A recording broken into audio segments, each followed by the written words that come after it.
Welcome to the Bucky Brooks Show. I am Bucky Brooks, and I am excited because, man, we're one step closer, one day closer to the Super Bowl. Super Bowl 60 is on the horizon. Seattle Seahawks taking on the New England Patriots. We will certainly preview that game as it gets later in the week. I can't believe it, but right now the Seattle Seahawks are 4.5-point favorites, according to FanDuel Sportsbook. And they should be. They have the better team, they have the better roster, but there is something about the Patriots and Mike Vrabel that I wouldn't count them out. We'll talk about that later in the week. But what I want to talk about just brewing is, man, we've seen a flurry of coaching hires over the last few days. And so all the seats are reportedly filled with Clint Kubiak being reported as being the next head coach for the Las Vegas Raiders. It is a great opportunity for him because Clint Kubiak, who has been someone who has been buzzing throughout the process, he has an opportunity to take over a team that has the number one pick. He gets to handpick his quarterback. Presumably, that'll be Fernando Mendoza. Mendoza is interesting for him because he appears to be a great fit in this system. He is someone that I've compared to Jared Goff. And given what Clint Kubiak has done for Sam Darnold, given what this system has done for so many quarterbacks in the league, it makes sense that Tom Brady, John Spytek would want Clint Kubiak to be the guy that takes their franchise quarterback and helps him play at a level that this team gets back on the map, and they go from being an also-ran to a competitive team to eventually a contender in a very tough, rough and rugged AFC West. But Clint Kubiak, son of Gary Kubiak, who was a Super Bowl champion as a coach, he did it with the Denver Broncos. Gary Kubiak, who is synonymous with the system that he ran or learned under Mike Shanahan. They put that together, and he is another of this tree that we'll have, the Shanahan-Kubiak tree, where they're running a version or variation of the West Coast that has become very quarterback-friendly, a system that has turned average players into Pro Bowlers into MVPs, and has allowed a lot of quarterbacks to have a lot of success without, I would say, elite talent. But if surrounded by the right playmakers, they can get it done and get it done effectively while also having a dominant running game that alleviates pressure on them. In Kubiak, the Raiders are banking on that. They got a big-time runner in Ashton Genty. Now you bring in Mendoza. You probably go and get a few receivers, whether in free agency or the draft, and suddenly the Raiders look like a more competitive team and a more attractive team to discuss than we've had in recent years. So, yeah, great move by the Raiders to reportedly agree to terms with Clint Kubiak. It won't be reported or finalized until after the Super Bowl. But, man, you got to be excited if you're the silver and black in terms of what you've been able to do and how you're able to get this done. We saw a very happy Mark Davis, who has been going through a little bit trying to get this coaching thing right.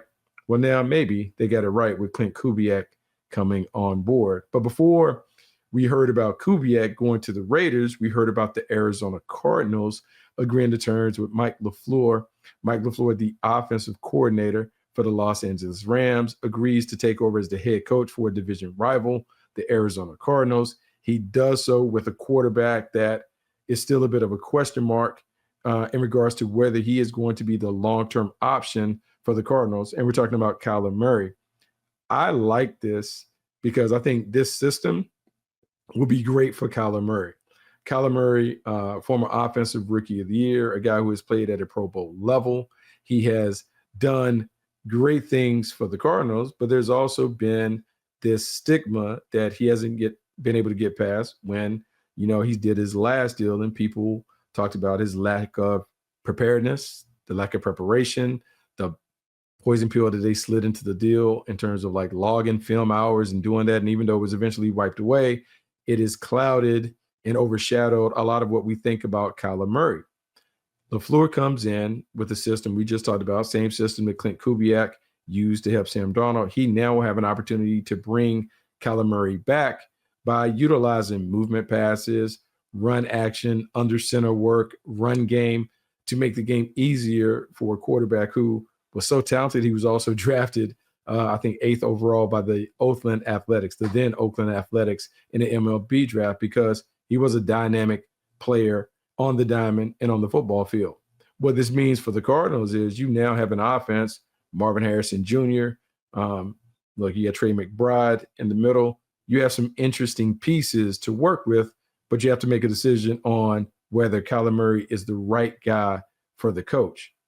We'll find out if the decision to move on from Jonathan Gannon had more to do with his inability to maybe work with Kyler Murray, as opposed to his record and the disappointment that Michael Bidwell had in the Cardinals' performance the last couple years. Regardless, Mike LeFleur is the head coach. He has to figure out how to put together the rest of the staff, and he has to make a big decision on the quarterback.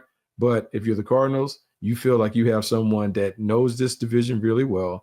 He has intimate knowledge of the LA Rams, having worked there and having been in these competitive battles. He knows how to build a team to win a division. So you have to like that if you are part of the Bird gang. Now let's go to Cleveland and Todd Monkin being the head coach of the Cleveland Browns. And it took a long time for the Browns to kind of get this done. We knew they were quickly out on Kevin Stefanski. They bounce around. They bring a bunch of different people in. They have all kinds of personality tests and different worksheets and all these things that people had to endure to have an opportunity to interview for the gig and to have a second round of interviews. In fact, they also had an internal candidate in Jim Schwartz, who assumed maybe that he was going to get the job based on everything that he'd been told. He was not happy when he found out that Todd Monkin was getting the job. And so the Browns have to figure out what they're going to do at defensive coordinator to support Todd Monkin.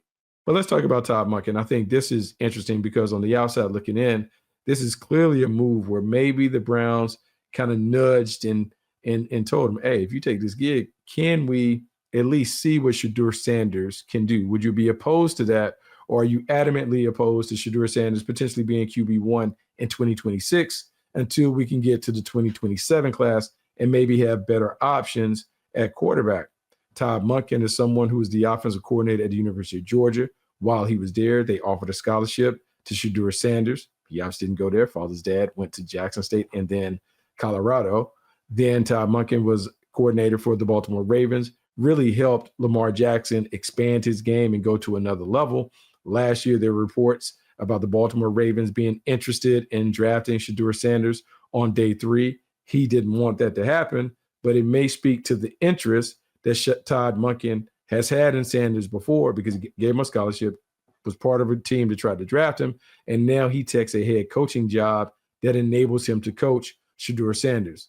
It's not a coincidence that the Browns put that video out for public consumption where you saw the initial meeting with Todd Monkin and Shedeur Sanders, and they talked about how this has been a long ride in terms of them trying to connect. But I think it speaks volumes to the respect that Monkin has for Shedeur Sanders, and it gives us a little sneak peek maybe at what the Browns' intentions are at the quarterback positions. As a coach, head coach, he's been a head coach before. He was a head coach down at Southern Miss.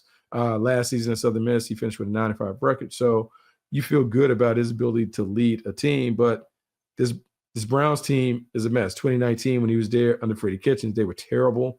There were reports about how he talked about the organization and those things, but he must have patched that up. He now has an opportunity to put his own spin on the situation. Andrew Berry, the general manager, remains in place to stockpile the team. When you look at their defense is good enough. Monkin may have to make a decision on whether he can convince Jim Schwartz to stay, or he's going to have to go outside the family and bring someone in that can take a defense that has played really, really well the past couple of years to take this defense to another with Myles Garrett and company available. Denzel Ward, Mason Graham. I mean, they have a lot of pieces. It's a very attractive, got Grant Delpit. It's a very attractive job. So they have to figure out what to do with Jim Schwartz, how they want to go about dealing with that, and can they do that while also breaking in a young quarterback and helping him grow as he's learning a new system under Monkin? I would say that the biggest challenge for Andrew Berry is, can you supply your new head coach with enough talent to give them a chance? The division is wide open. You think about the coaching changes. Zach Taylor is now the most tenured coach in this division. Mike McCarthy takes over for the Pittsburgh Steelers. You have Jesse Mentor with the Baltimore Ravens. I mean, this is a great situation where if you can build a team and hit lightning in the bottle, you might have a chance to kind of emerge as one of those stories that we talked about going from worst to first in Cleveland. They will be happy. It is unlikely, but they would certainly be happy if we can see that happen. Let's touch on those two other hires within the division. First, Mike McCarthy going to the Pittsburgh Steelers. This is really interesting because for all the Steelers fans that were excited to move on from Mike Tomlin, you do all this only to basically reacquire an offensive version of Mike Tomlin. When you look at the records of Mike Tomlin and Mike McCarthy, they're right there neck and neck. A lot of similarities in terms of how they operate their business, how they run the team, very player-friendly. They have the cachet of being Super Bowl champs, but they are not the young, dynamic leaders that many of the Pittsburgh Steelers hope for. And Mike McCarthy, though, you get a homegrown guy. A guy, this is his hometown. He loves it. He was emotional when he had an opportunity, that introductory presser, to talk about his connection with Pittsburgh. And to me, this has an opportunity to work because he is so familiar with the franchise. He does understand the hometown and the feeling that is around the town in terms of how the Steelers have to play and perform and the high standards that have been established for this franchise. He gets that, and he's done it. I mean, what coach can you think about his coach? Blue blood. I mean, marquee franchise, the Green Bay Packers, the Dallas Cowboys, and the Pittsburgh Steelers. Probably doesn't get any better than that if you're Mike McCarthy. But this is tricky because the Steelers are in the midst of a rebuild. They're not quite bad enough to completely strip it to the studs, but they're not quite good enough to advance in the postseason. Mike McCarthy is tasked with helping this team find a way to go from good to great, but he has limited resources in terms of being able to do it. Quarterback, Aaron Rodgers. We don't know if that was a part of the deal when he agreed to terms to come to Pittsburgh as the head coach, but look, he's quarterback friendly. They have a prior working relationship with the Green Bay Packers. If Aaron Rodgers wants to return, I'm sure he will welcome the opportunity to work with Mike McCarthy, because here's what I think would happen. He would allow Aaron Rodgers to run the game the way that he's always run it at the line of scrimmage. And we could talk about the way it ended for them in Green Bay. Now that both have been away from each other, they probably have a greater perspective and appreciation for one another. They could find to make this work for 1 year, despite his limitation, Aaron Rodgers' limitations as a thrower. Mike McCarthy has done wonders for quarterbacks throughout his career. I mean, you can go all the way back. He'll tell you about what he did as an assistant in San Francisco with Joe Montana. I'll tell you that the work that he did with Aaron Brooks, what he was able to do with some of the young quarterbacks up in Green Bay, namely Aaron Rodgers, what he has gone on to do when helping Dak Prescott take his game to another level. He has a track record for being able to squeeze out the most in his quarterbacks. And even though this is the twilight of Aaron Rodgers' career, he'll find a way to set him up. Like the defensive coordinator hiring Patrick Graham. Patrick Graham is someone who has been very successful as a defensive coordinator. Despite playing shorthanded with the Raiders, he has shown on paper that, man, he can get it done. And if you think about what the Pittsburgh Steelers have to offer, TJ Watt, some young players that can get after it, this is a chance to be a move that continues the continuity of the Steelers always being in the conversation, maybe not a title team, but always in the hunt as a playoff team. And if you're in the tournament, that gives you a shot.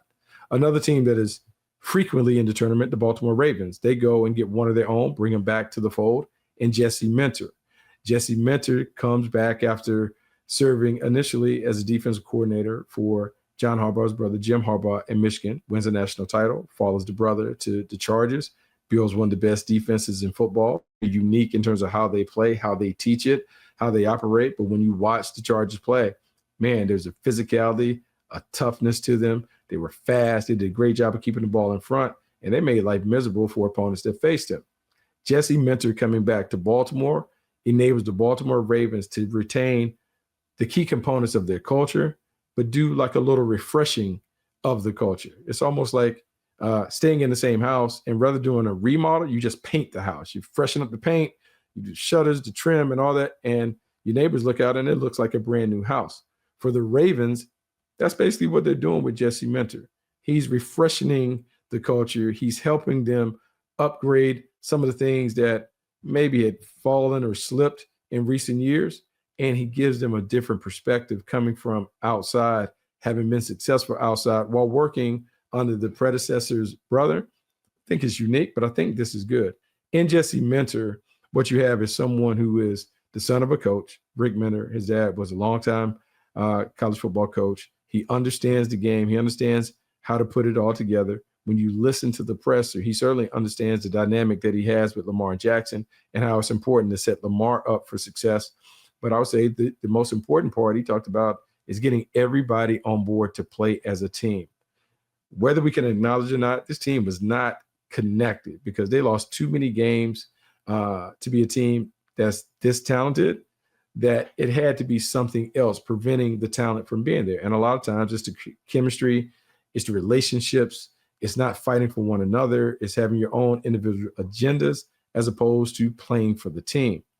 Jesse Minter recognizes that. I found it interesting that he talked about that on multiple occasions. And to me, this is part of a bigger transaction, a bigger deal for Steve Bisciotti to seize back control of his franchise and to make sure it operates like the Ravens have operated at a high level where they compete not only for playoff contention, but they eventually are in the conversation as title contenders. We'll see if Jesse Minter can bring that back. So now I talked about 5 coaching vacancies or 5 marriages between teams and coaches. But if you notice, I haven't talked about a black coach taking one of those jobs. And there's a lot of conversation about black coaches not securing one of the jobs in this cycle. When you had 10 openings, you had 1 minority, Robert Saleh, pick up a gig, and you didn't have any black coaches pick it up, despite some heavy fanfare regarding Brian Flores, despite some strong support from advocates for Vance Joseph. Neither one of those guys was able to secure a gig. And at a time where some are crying racism and those things, I would just tell everyone to pause and I would say, let's look at the pipeline and let's just see if this was truly the case of that, or if it was just unfortunate timing for the candidates that were popping up. In this year, I don't think anyone nearing the end of the season thought that 10 jobs would come available. And it happens at a time where you didn't have any offensive coordinators. You didn't have any black offensive coordinators.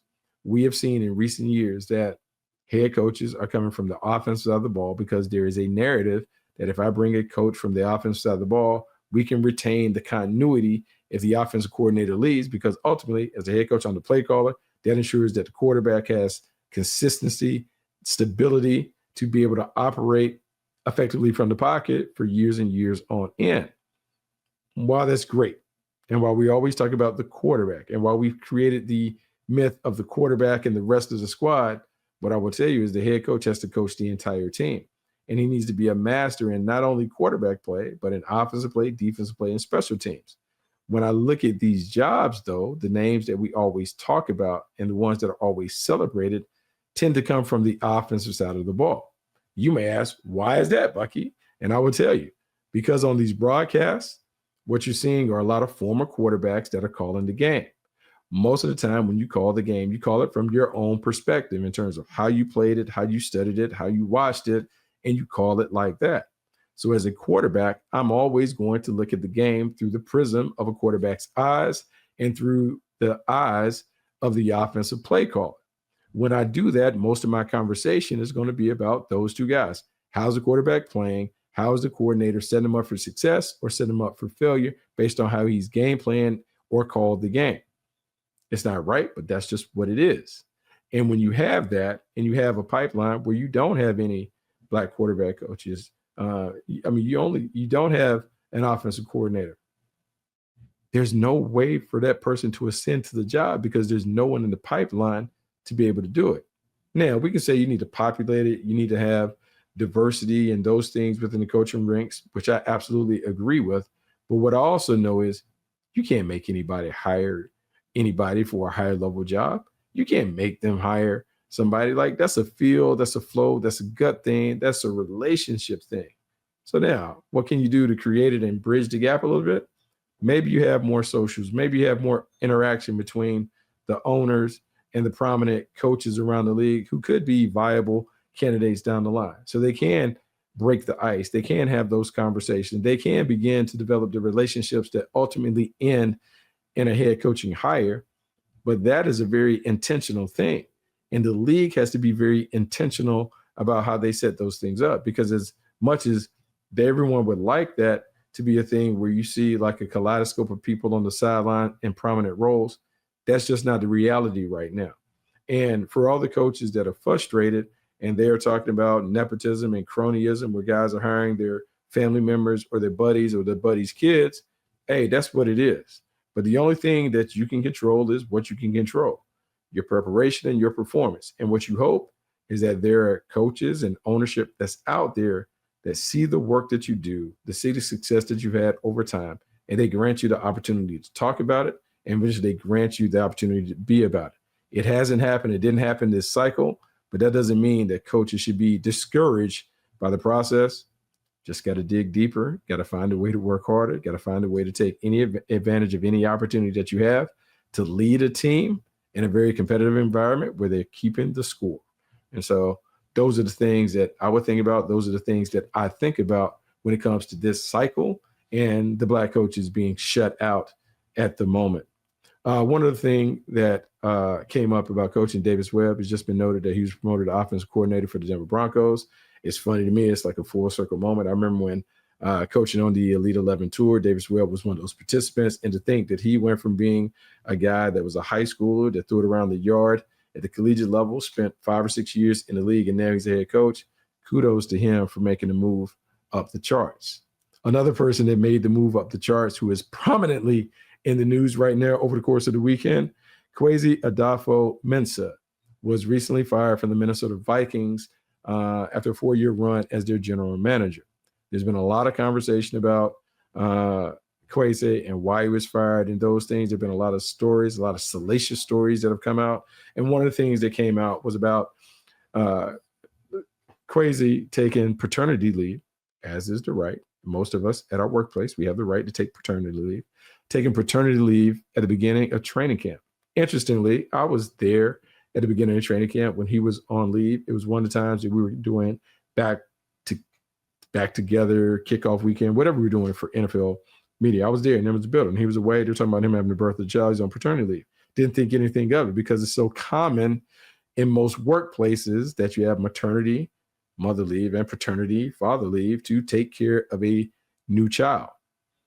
The football culture, though, is not the culture that is accepting of new norms and new standards. And because you have so many old school people who operated in a different time, they expect it should always be like that. Didn't take paternity leave, didn't spend a whole lot of time with their kids, just kind of were on the road chasing football dreams. And the wife or the family is left to kind of figure it out while they're away. Then they reinsert themselves into the life and they go. Well, Kwesi was trying to do right by his people. He was trying to do right by being around, present, and available for his kid. People talk about the 2 weeks of paternity leave. I would say that he likely was available on the phone. You could have picked up the phone. You could Zoom. You could do all those things that we learned that we could do throughout the pandemic to keep the ship sailing smoothly throughout the opening weeks of training camp. I would say that Kwesi probably learned a very valuable lesson in terms of maybe I don't take all of that time away. Maybe I pick and choose how I can navigate in and out the office to make sure I'm there to be available for my coworkers, while also being available for my significant other and those things. But that's a personal choice, and it shouldn't be something that is playing out in the public forum where we're talking about, did he get fired because of that? By all accounts, the Vikings had to know that this is what he was going to do when he did it. They had to sign off on it. They had to prove it, and they went 14-3 after he did those things. So it wasn't something that was distracting him from being the leader of the team. It's something that came up. It's something that they've held against him. I would say the bigger issue when I look at Kwesi and why he may have failed in Minnesota, I would say is just you have someone who had an unorthodox background given a prominent position maybe before he was ready. Basketball player in college, played in the Ivy Leagues, makes his way to Wall Street, crushes it on Wall Street, finds his way to San Francisco, works his way up the ladder quickly, and I might add, 7 years, then goes to the Cleveland Browns, 1 year with Andrew Berry, and boop, boop, boop, Minnesota Vikings knocking on his door to be the general manager. Reading articles, numerous articles that came out about his tenure while there. They talked about lack of preparedness, not understanding schemes and those things and roles and positions and tight ends and what they do and why they're so invaluable and important and those things. As a longtime football coach, as a longtime football player, scout, coach, or whatever, that would trouble me if we're having a discussion and the leader of the group doesn't know what some of these intimate details are when it comes to position and roles and responsibilities on the field. Doesn't mean that it can't be worked around, but you have to be so Trump tight in other areas that people can give you a pass for your naivete or your inexperience or your lack of knowledge when it comes to some of the X's and O's and tactical things within the game. In saying that, I still say, like, look, this comes down to a decision and people being mad about the J.J. McCarthy, Sam Darnold debate. Sam Darnold melted down at the end of last year. I don't know how you can look at me. He messed up. He had a lot of turnovers, didn't play well the 2 times they needed him to play. He melted down. He did not play well when they needed him down the stretch. That hovered over him when they decided to move on and let him walk.